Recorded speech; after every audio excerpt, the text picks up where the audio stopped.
Dear students, Assalamu alaikum. The lecture I'm going to deliver today is on mathematics, class 9, unit 1st. This unit is about matrices and determinants. First we discuss matrices. Let's define a matrix. A rectangular array. Rectangular. What is a rectangle? This is a rectangle. It is also a rectangle. It is also a rectangle. Rectangular array. Array means arrangement. इस शक्ल की आपने arrangement करनी है. Rectangular अरे है. ये क्या है? रेक्टेंगुलर अरे है.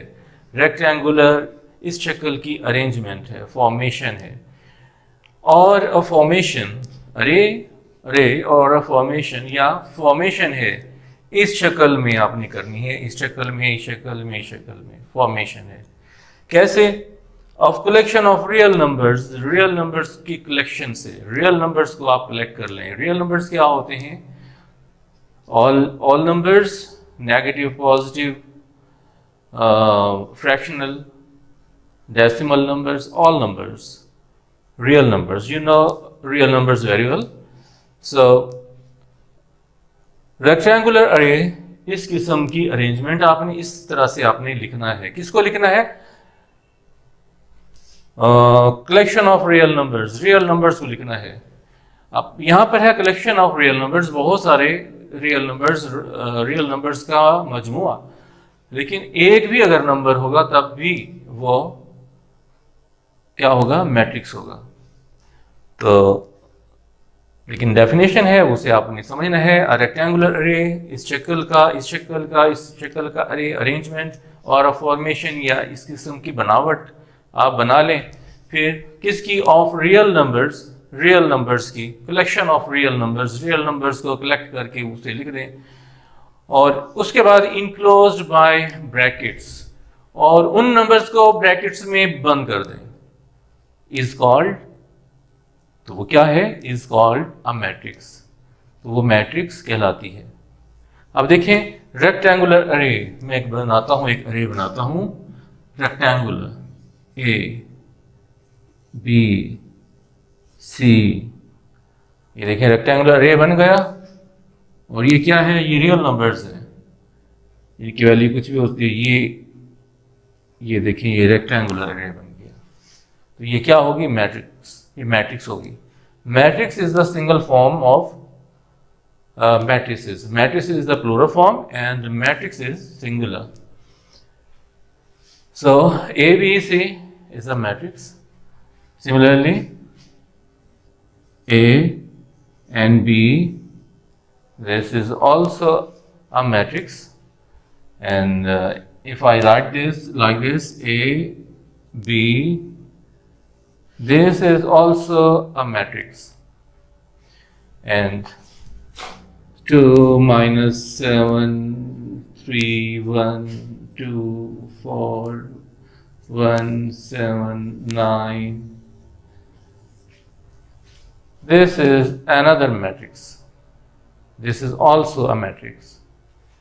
And if I write like this, this is a real number, and I enclose it. I'm enclosing it by a bracket. So it has become a matrix. It is denoted by a capital letter of English alphabets. It is denoted by a capital letter of English alphabets. जितने alphabets हैं English alphabets, उनके capital letter से आप इसको denote कर सकते हैं. Suppose for example A is equal to 1 2 3 4 1 2 7 3 7 2. This is a rectangular array or formation and enclosed by a bracket. These are the elements. These are the elements of the matrix, and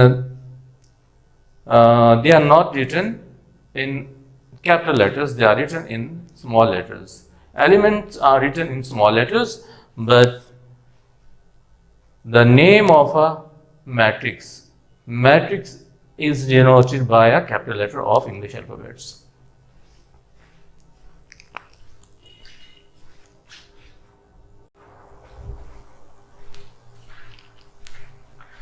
Now let's see what are rows of a matrix. The entries, these are entries. The entries presented in a horizontal way. If we read like this, we read in a horizontal way. If we read these entries in a horizontal way, then these entries will be rows. Yes.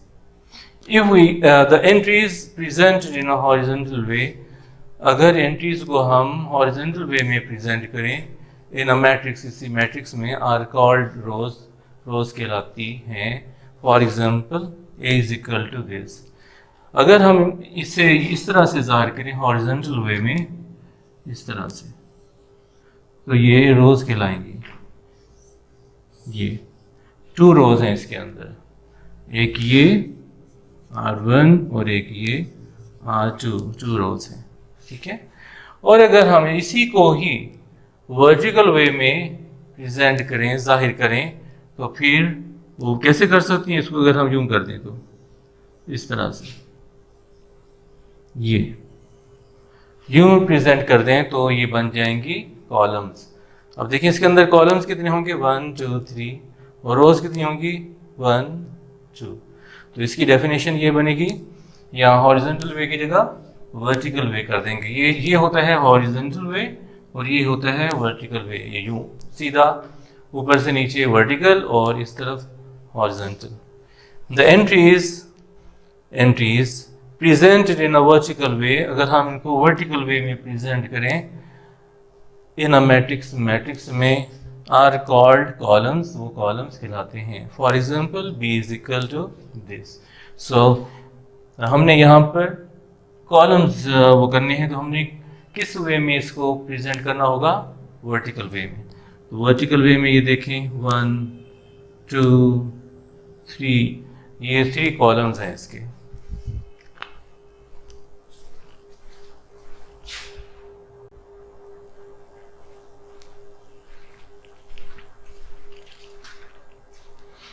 अब देखें order of a matrix. Order of a matrix क्या होता है? The number of rows and columns. Number of rose, these are rows and these are columns. How many rows are there? There are 2 rows. This one and this one. These are 2 rows. And columns 1, 2 and 3. There are 3 columns in this matrix. So the number of rows and columns. Number of rows and columns in a matrix specifies बताता है its order, उसका order. यानी उसकी जो number of रोज हैं और number of columns जो हैं मैट्रिक्स की, वो उसकी ऑर्डर को स्पेसिफाई करते हैं, बताते हैं. तो सबसे पहले आपने लिखना है रोज फिर कॉलम्स. डेफिनेशन में भी आपने लिखना है the number of rows and columns. Columns and rows अगर आपने लिख दिया तो डेफिनेशन आपकी गलत हो जाएगी, आपको कोई मार्क्स नहीं मिलेंगे. आप कहेंगे हमने तो ठीक लिखा था, कॉलम्स रोज लिखा था, लेकिन हमारे मार्क्स कट गए. तो बेटा सबसे पहले आपने रोज लिखना है फिर कॉलम्स. तो इस तरह से नंबर हम जब बताते हैं तो सबसे पहले हम जब ऑर्डर बताते हैं तो रोज की तादाद हम लिखते हैं, उसके बाद फिर कॉलम की तादाद लिखते हैं. पहले रोज की तादाद लिखेंगे, रोज कितनी है 2, और फिर क्या लिखेंगे? कॉलम 1 2 3, फिर कॉलम की तादाद लिखते हैं. तो उसे लिखने का ये तरीका होता है, पहले आपने रोज लिखना है 1 2 रोज हैं 1 2 लिख दिया, फिर बाय लिखना है, फिर आपने कॉलम्स लिखने हैं 1 2 3, ये 3 आपने लिख दिया. अगर आप लिख लेंगे 3/2 तो इसका मतलब होगा 3 कॉलम्स हैं, लेकिन कॉलम्स 3 रोज हैं, रोज तो इसकी 2 हैं, तो गलत हो जाएगा. तो देखें the number of rows and columns. Number of रोज कितनी है? रोज कितनी इसकी 2, एंड कॉलम्स और उसके कॉलम्स कितने हैं? 1 2 3. नंबर ऑफ रोज और नंबर ऑफ कॉलम्स जो है क्या करते हैं? स्पेसिफाइज इट्स ऑर्डर, इसके ऑर्डर को स्पेसिफाई करता है। ये तादाद है ना, नंबर, तादाद रोज की और कॉलम्स की। और इफ अ मैट्रिक्स, हम एक मिसाल लेते हैं, इफ अ मैट्रिक्स ए, एक मैट्रिक्स है उसका नाम है A. If a matrix A has M rows, suppose ये जो रोज हैं, रोज की तादाद एम है। एम क्या होती है? कुछ भी हो सकती है, 1 2 3 4 5 6। तो एम उसकी तादाद है, एन कॉलम्स है, एन भी कोई तादाद हो सकती है। Then the order of the matrix A, जो मैट्रिक्स ए है इसका ऑर्डर विल बी, तो उसका क्या होगा, हम लिखेंगे पहले रोज की तादाद क्या थी? एम। फिर लिखेंगे बाय लिखने के बाद फिर लिखेंगे एन क्या था? कॉलम की तादाद थी। कॉलम कितने हैं? 1 2 3। तो हमने मिसाल दी, for example A is equal to this. अब हम देखेंगे इज ऑफ ऑर्डर, इसका ऑर्डर क्या है? पहले हम रोज देखेंगे, कितनी रोज हैं? ये देखें, ये रोज कितनी है? 1 2 रोज। तो हम यहाँ लिख देंगे, शुरू में आपने पहले रोज लिखना है, पहले कॉलम लिख दिया गलत हो जाएगा। फिर आपने बाय लिखना है, बाय लिखने के बाद फिर आपने इसके कॉलम्स लिखने 1 2 3, तो इसके बाद आपने 3 कॉलम्स लिख देने हैं, तो ये ऑर्डर आ जाएगा। और इक्वल मैट्रिसेस क्या होते हैं? A matrix A is said to be equal to a matrix B। To matrices हैं, एक है A और दूसरा है B। तो अब मैट्रिक्स A, ये मैट्रिक्स मैंने एग्जांपल दी है, कुछ भी आपने यहाँ पर लिखना होता है अपनी मर्जी से, आपने ये रट नहीं लगाना, क्रैम नहीं करना, आपने कोई भी यहाँ पर रियल नंबर्स लिख देने। A matrix A is said to be equal to a matrix B। एक मैट्रिक्स A दूसरे मैट्रिक्स B के बराबर कहा जाएगा। एक मैट्रिक्स A को दूसरे मैट्रिक्स B के बराबर कहा जाएगा कब? इफ एंड ओनली इफ, सिर्फ उस वक्त बराबर कहा जाएगा, इक्वल कहा जाएगा कब? ये दो कंडीशंस हैं। The order of A is equal to the order of B। अगर दो मैट्रिसेस हैं, दोनों के ऑर्डर सेम है, अगर पहली का भी 2/3 है और दूसरी का भी 2/3 है, एक तो ये कंडीशन होनी चाहिए। दूसरी क्या है? Their corresponding entries are equal, उनकी जो कोरस्पॉन्डिंग एंट्रीज होंगी वो भी अगर इक्वल होंगी तो वो मैट्रिसेस इक्वल मैट्रिसेस कहलाएंगे। कैसे? देखिए, एक मैट्रिक्स मैंने ए लिया और एक बी लिया, एक के एलिमेंट्स हैं 7 2 0 1। अब हम देखते हैं कि ये बी के बराबर है या नहीं है। सबसे पहले तो ये देखा जाएगा कि इसका ऑर्डर कैसा है। इसका ऑर्डर देखें क्या है, पहले इसकी रोज निकालते हैं, कितनी रोज है? 2 रोज, 2 हम लिख देंगे। और ऑर्डर इसका कॉलम्स कितने हैं? कॉलम्स भी 2 हैं, तो ऑर्डर क्या हो जाएगा? 2/2। और इसका ऑर्डर हमें निकालना होगा, इसका ऑर्डर। ये कितने हैं? इसके रोज कितनी हैं? ये देखिए, ये 1 और ये 2, ये 2 रोज है। तो 2 रोज हैं और कॉलम्स कितने हैं? देखें, 2 हो गए इसके भी। कॉलम्स कितने हैं? अब ये नहीं होगा 1 2 3 4, ऐसा नहीं है। ये 2 में ये ऐड हो रहा है 5, 7 में ये -7 से सब्ट्रैक्ट हो रहा है, ये सब्ट्रैक्ट हो रहा है, ये सब्ट्रैक्ट हो रहा है। तो ये जब हम इसको सॉल्व करेंगे तो एक ही नंबर ये बन जाएगा, ये 7 बन जाएगा, ये 0 बन जाएगा, ये 2 बन जाएगा और ये 1 बन जाएगा। तो इसलिए अगर ऐड हो रहे हो तो वो ज़्यादा एक ही उनको नंबर काउंट किया जाता है। तो अब देखें कि इसके कॉलम्स कितने हैं। ये कॉलम्स होगा 1 और ये 2। पहले हमने रोज देखे हैं 1 2 और कॉलम्स भी 1 2, तो इसका ऑर्डर तो हो गया बराबर, कॉलम्स भी इसके हो गए 2। ये कंडीशन तो पहली फुलफिल हो गई। अब सेकंड कंडीशन है their corresponding entries are equal, इनकी जो करस्पॉन्डिंग एंट्रीज हैं वो भी इक्वल होनी चाहिए। There corresponding entries must be equal. तो करस्पॉन्डिंग एंट्रीज क्या होती हैं? वो ये होती हैं कि देखें, ऊपर टॉप पे लेफ्ट पे 7 है, तो इसके भी ऊपर टॉप पे लेफ्ट पे क्या होना चाहिए? 7 होना चाहिए। तो देखें 2 + 5 कितना होता है? 7 होता है, ये है। अच्छा, ये इसकी करस्पॉन्डिंग एंट्री ये है, इसका करस्पॉन्डिंग एलिमेंट ये है। अब इसको देखें राइट पे टॉप पे ये 2 है, और इधर देखें यहाँ भी 2 अगर होगा तो इक्वल मैट्रिसेस होंगी। तो देखें 4 माइनस 2 2 होता है, तो 2 एलिमेंट तो करेस्पॉन्डिंग एलिमेंट इक्वल हो गए। अब थर्ड देखें नीचे लेफ्ट पे, उसके भी नीचे लेफ्ट पे हम देखेंगे ये 0 है, तो हम इसके नीचे लेफ्ट पे देखेंगे 7 माइनस 7 0 ये 0, तो इसका मतलब है इसकी करेस्पॉन्डिंग एंट्री ये थर्ड एंट्री भी या थर्ड एलिमेंट भी इक्वल हो गया। फिर लास्ट वाला देखते हैं, ये है 1 नीचे सबसे नीचे, और राइट पे 1 है, वहाँ भी सबसे नीचे राइट पे देखेंगे, सबसे नीचे राइट पे देखेंगे ये क्या है 6 माइनस 5, 6 माइनस 5 क्या तो 1 होता है, तो इक्वल हो गया। तो अब इसके करस्पॉन्डिंग सारी जितनी की जितनी एंट्रीज थी वो भी इक्वल हैं और इनका ऑर्डर भी इक्वल है, इसलिए ए जो है वो बी के बराबर है। इसलिए ये दोनों matrices A and B both are equal matrices.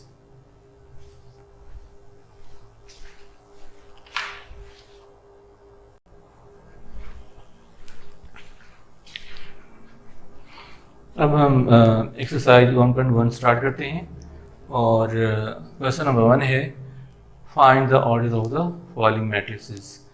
ये मैट्रिसेस हैं, इनका ऑर्डर आपने फाइंड करना होगा। अब देखें ये है मैट्रिक्स ए, तो इसका ऑर्डर क्या होगा? ऑर्डर ये देखें, ये सबसे पहले हमने रोज निकालनी है 2, और फिर उसके बाद कॉलम लिखने हैं, तो हम लिखेंगे 2 बाय 2।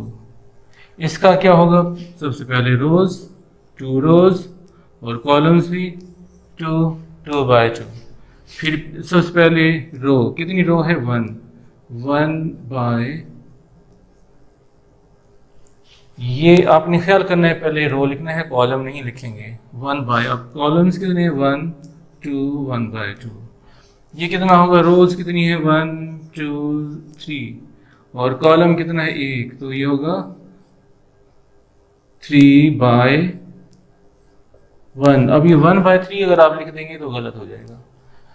अब इसके कितने रोज हैं? 3 1 2 3, और कॉलम्स 2, तो इसका क्या होगा? 3 बाय 2। इसके पहले रोज देखें कितनी है? 1 ही रो है, और कॉलम कितने हैं? कॉलम भी 1 है, तो ये भी इसका होगा 1 बाय 1। ठीक है।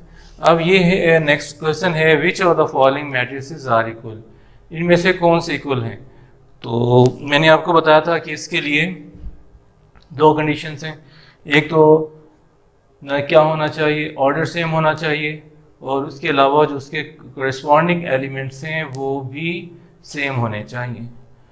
देखिए अब ए है 3, अब हम देखते हैं, और इसके अंदर एक ही कॉलम है और एक ही रो है और एक ही कॉलम है, तो इसका ऑर्डर है 1 बाय 1। तो 1 बाय 1 वाला हम और देखते हैं इसके अंदर। ये देखें, ये 2 नहीं है बल्कि 5 माइनस 2 है। 5 माइनस 2 कितना होता है?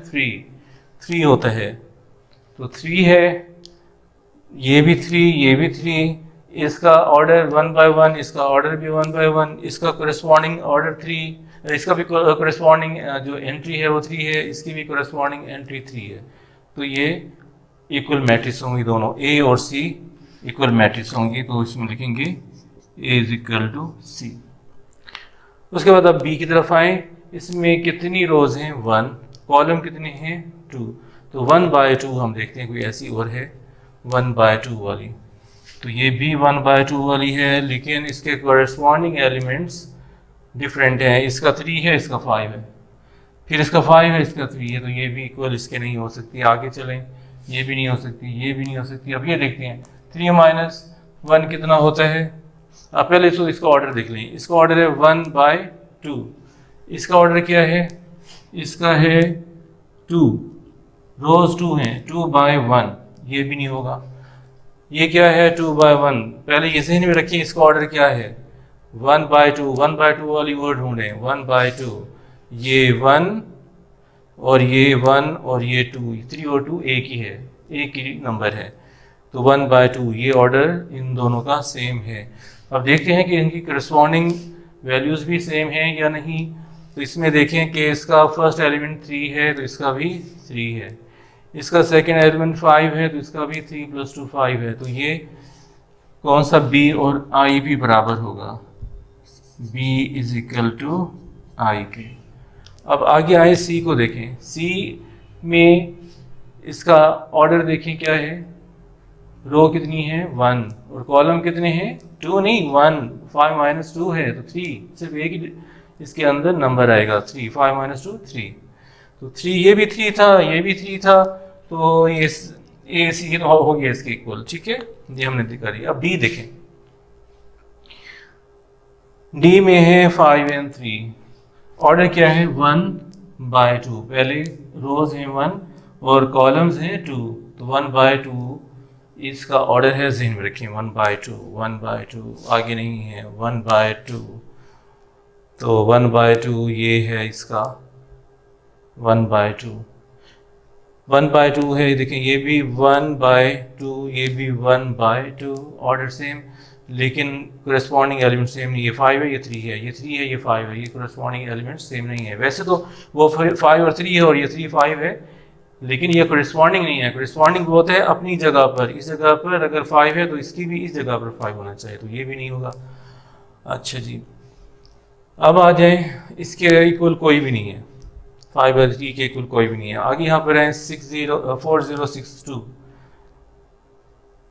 2 रोज 2 कॉलम्स, 2 रोज 2 कॉलम्स, कोरेस्पॉन्डिंग भी सेम है, ई और एच भी बराबर है, तो E इज इक्वल टू, ये भी इक्वल मैट्रिसेस हैं, E is equal to H। Next देखें F देखें, इसके रोज कितनी है 1 2, कॉलम 1 2/1 होना चाहिए,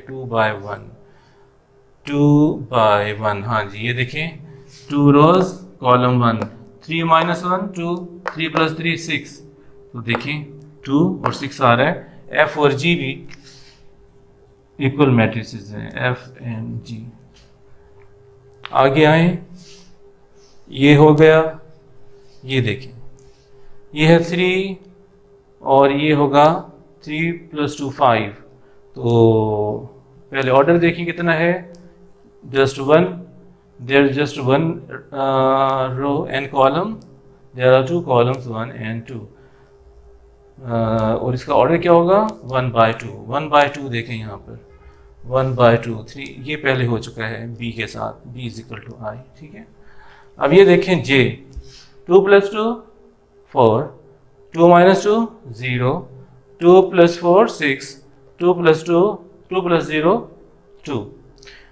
अब इसका ऑर्डर क्या है 1 2 2 रोज कॉलम्स 1 2, 2/2 इसका ऑर्डर है, तो ये है 4062, ये देखें 4062 यानी E और H के ये J बराबर है, और देखें हमने ये किया होता E और H बराबर था, तो इसके साथ हम लिख लेंगे कि J भी इसी के बराबर है, तो ये इक्वल मैट्रिसेस हैं, A और C इक्वल मैट्रिक्स है, B और I इक्वल मैट्रिसेस हैं, E H J ये 3 मैट्रिसेस हैं इक्वल हैं, F और G आपस में इक्वल मैट्रिसेस हैं।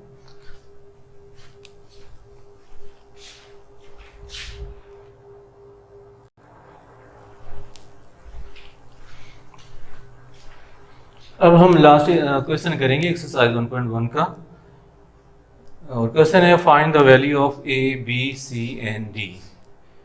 इक्वेशन दी हुई है, मैट्रिक्स दी हुई है, और ये कहा हुआ है कि ये दोनों मैट्रिक्स जो हैं वो इक्वल हैं, दरमियान में साइन लगा हुआ है। अभी हमने पढ़ा है कि इक्वल मैट्रिसेस वो होती हैं जिनका ऑर्डर सेम हो और जिनकी करस्पॉन्डिंग जो एंट्रीज हैं वो भी सेम हो, तो तब इक्वल होती हैं। तो ये इक्वल हैं, तो इसका मतलब है इसकी दोनों जो कंडीशंस थी वो फुलफिल हो चुकी होंगी, मतलब इनके करस्पॉन्डिंग एंट्रीज भी इक्वल होंगी और इनका जो ऑर्डर है वो भी, ऑर्डर तो हम देख सकते हैं, अभी देख सकते हैं कि ऑर्डर सेम है या नहीं है। पहले देखिए रोज कितनी है 1 2, कॉलम्स कितने हैं 1 2, इसके देखें कितनी रोज है 1 2, कॉलम्स कितने हैं 1 2, इसका मतलब इक्वल है। अभी इक्वल नहीं हुई, यानी इक्वल हो सकती है, there are chances to be equal.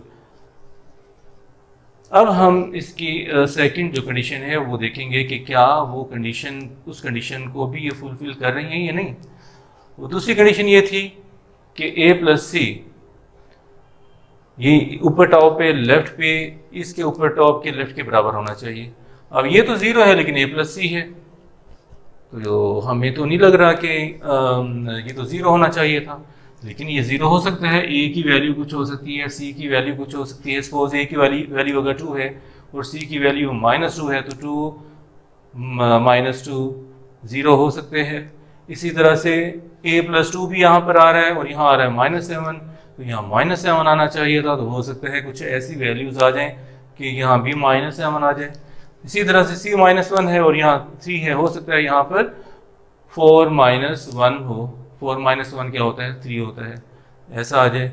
इसी तरह से यहाँ पर 2d है और यहाँ 4d -6 है, तो ये भी हो सकता है कि यहाँ पर 2d भी आ सकता है, तो वो हम करके देखते हैं। अच्छा, उसके लिए एक चीज़ तो अंडरस्टूड है, क्या है? दोनों मैट्रिसेस इक्वल हैं।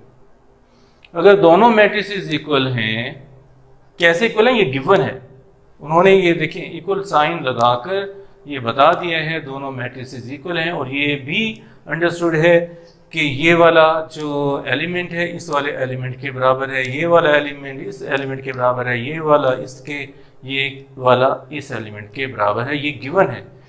अब गिवन है तो हम बराबर लिख देंगे। कैसे? हम कहेंगे कि a plus c is equal to 0, a plus 2b is equal to -7। ये सारे हम इक्वल इसमें लिखते हैं। a plus c is equal to 0, a plus c is equal to 0, फिर a plus b is equal to a plus 2b, a plus 2b is equal to -7। ठीक है ना?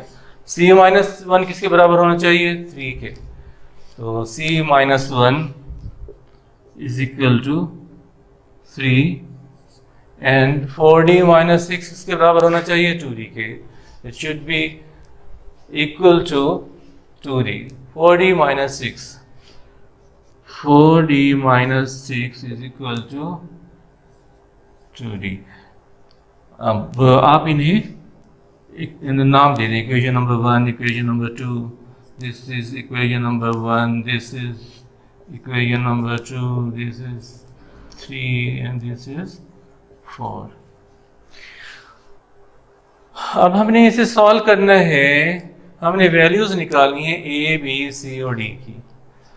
हमें पता है, हम सॉल्व करते आए हैं कि अगर 2 वेरिएबल्स हों तो एक वेरिएबल की अगर हमें वैल्यू पता चल जाए तो दूसरे वेरिएबल की वैल्यू फाइंड कर सकते हैं। उस वेरिएबल की वैल्यू पुट कर देंगे। सो c की वैल्यू है 0 है या 2 है, कुछ भी है। 2 है तो मैं क्या करूँगा? c की जगह 2 पुट कर दूंगा, और c 2 है, इसे यहाँ से हटाकर इक्वल साइन किस तरफ ले आऊँ तो -2 हो जाएगा, तो a की वैल्यू आ जाएगी।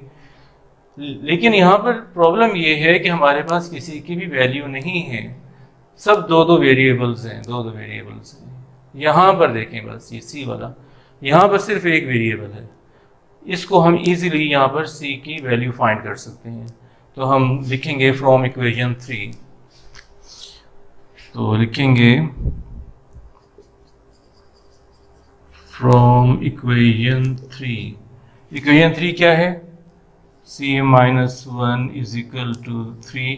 ये -1 है, इस तरफ जाकर माइनस का, अगर इधर माइनस हो रहा हो वहाँ जाकर प्लस हो रहा होता है, अगर यहाँ प्लस हो वहाँ जाकर माइनस हो जाता है। तो c is equal to 3 + 1, c is equal to 4। अब c की हमारे पास वैल्यू आ गई। ये बहुत हेल्प करेगी हमारी आगे। कैसे?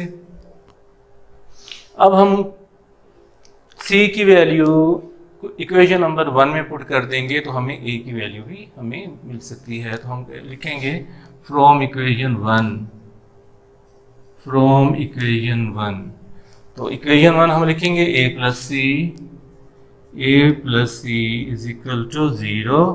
c की वैल्यू अभी हमने निकाली है, कितनी निकाली है? 4 पुट कर दें तो a इज इक्वल टू 4, उधर जाकर -4 हो जाएगा।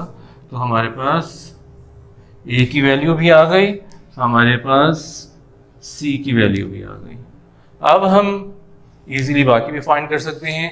अब इसके ऊपर आ जाइए सेकेंड इक्वेशन पे, तो फ्रॉम इक्वेशन टू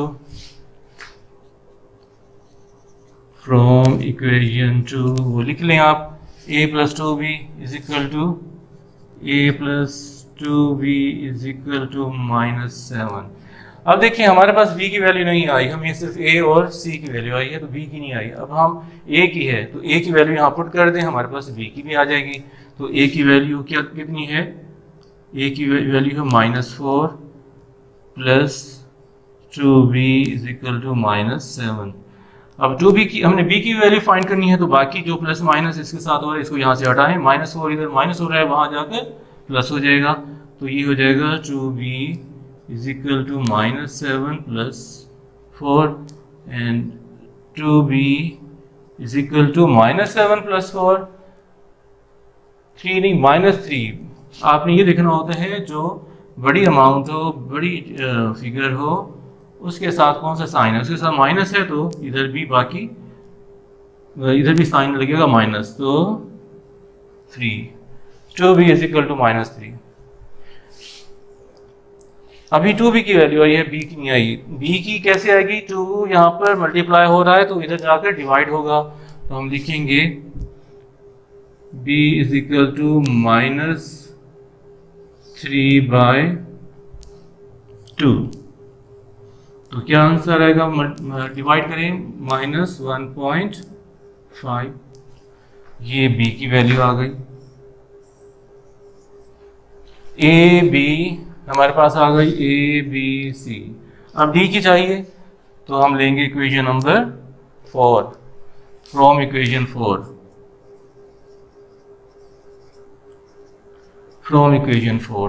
4 लिखिए क्या है, 4d minus 6 is equal to 2d।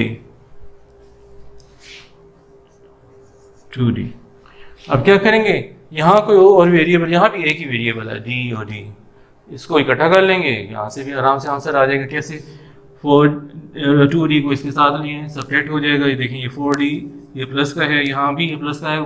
शुरू में अगर कोई साइन ना हो तो प्लस होता है, यहाँ प्लस है तो यहाँ आकर माइनस हो जाएगा, -2d हो जाएगा। और ये माइनस का है, इस कांस्टेंट इसको उस तरफ ले जाएं, ये प्लस हो जाएगा। 4d - 2d कितना होता है, बाकी प्लस ये प्लस के 4d है, ये माइनस के हैं, तो प्लस के ज़्यादा हैं इसलिए प्लस का साइन आएगा। स्टार्ट में साइन प्लस का नहीं लगाते, माइनस का लगाते हैं, तो इज इक्वल टू 6। d की वैल्यू क्या होगी, 2 मल्टीप्लाई हो रहा है, इधर जाकर डिवाइड करेगा, तो d इज इक्वल टू 3। अब ये सब की वैल्यूज हमारे पास आ गई a b c d e f की। तो आपने यहाँ तक ख़त्म नहीं कर देना, आपने आगे लिखना है hence therefore so, कुछ भी आप लिख सकते हैं, hence लिख दें, आखिर में सब की वैल्यूज आपने इकट्ठी करके लिखनी होगी। hence a is equal to, a की क्या वैल्यू है -4, b की क्या वैल्यू है हमने निकाली अभी -1.5,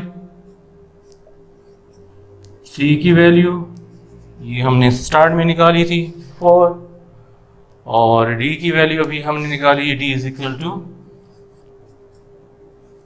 3। अब देखें ये इसके बराबर होता है या नहीं होता। a की वैल्यू है -4 या -4 लिखें, ये आपका क्वेश्चन हो गया, लेकिन आपकी इंटरेस्ट के लिए आपको बता रहा हूँ कि ये देखें यहाँ पर आपने लिखना है -4 और आगे प्लस है, प्लस लिखें। c की वैल्यू क्या है 4 है, -4 + 4 कितना होगा 0, आ रहा है बराबर। अब इसे देखें, a की वैल्यू कितनी है -4, फिर 2b की वैल्यू कितनी है -1.5, इसको इससे मल्टीप्लाई करें कितना आएगा, ये आएगा -7, ये -7। c-1, c की वैल्यू कितनी है 4 -1 कितना होता है 3, और 4d - 6, 4d d की वैल्यू अभी हमने निकाली 3 - 6 कितना होता है 3 - 6 इज इक्वल टू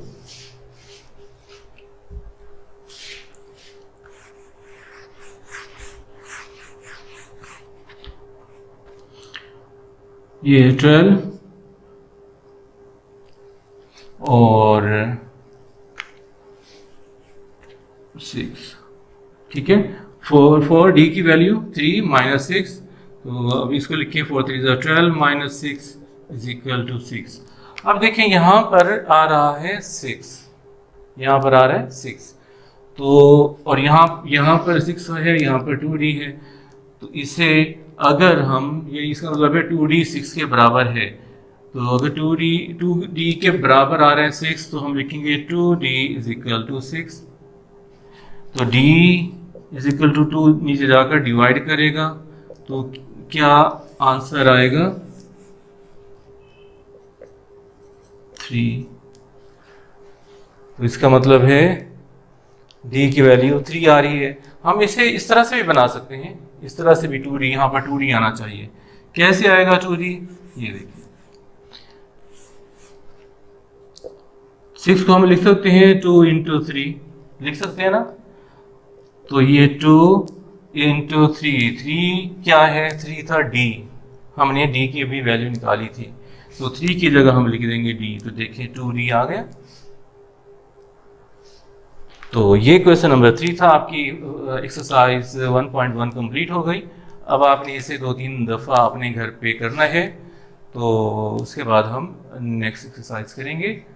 और आपने ये नोट्स बनाने हैं, प्रॉपर नोट्स बनाने हैं, जैसे कुछ कंडीशंस बेटर होती हैं तो आपके नोट्स, आपकी नोटबुक्स, आपके रजिस्टर्स हम कलेक्ट करवा लेंगे, उसके बाद चेक करके आपको दे दिए जाएंगे। तो आपने साथ साथ नोट्स भी बनाने हैं। Thank you.